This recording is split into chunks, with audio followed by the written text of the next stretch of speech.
Hello, I'm Seth Johnson with Land House. Roof snow removers can cost anywhere from $50 up to almost $200.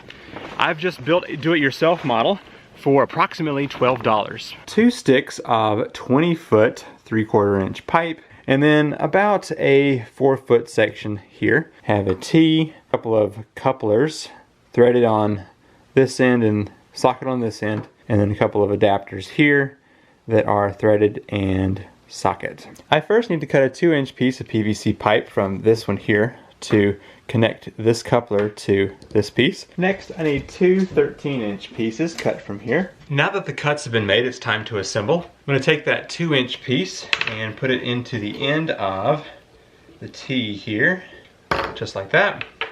On the other end, I'm going to put this coupling. So on the ends of my pipe here, I need to put these adapters here. So that's going to allow my arms to reach onto that. Arms put in here onto the other sides of the T. Now you want the snow to be able to slide off of some kind of fabric. I'm going to go ahead and get my handle attached here just by threading this coupling.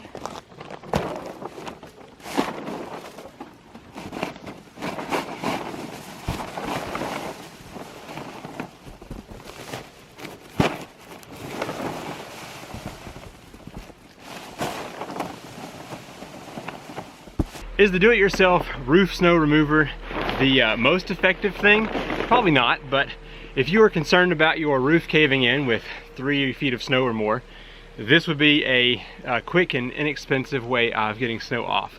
Now with the 1 foot of snow we have, I'm not too concerned about this roof here, but if there was more snow, definitely want something like this to get that snow off of there. So thanks for watching, and I'll see you in the next video. Bye.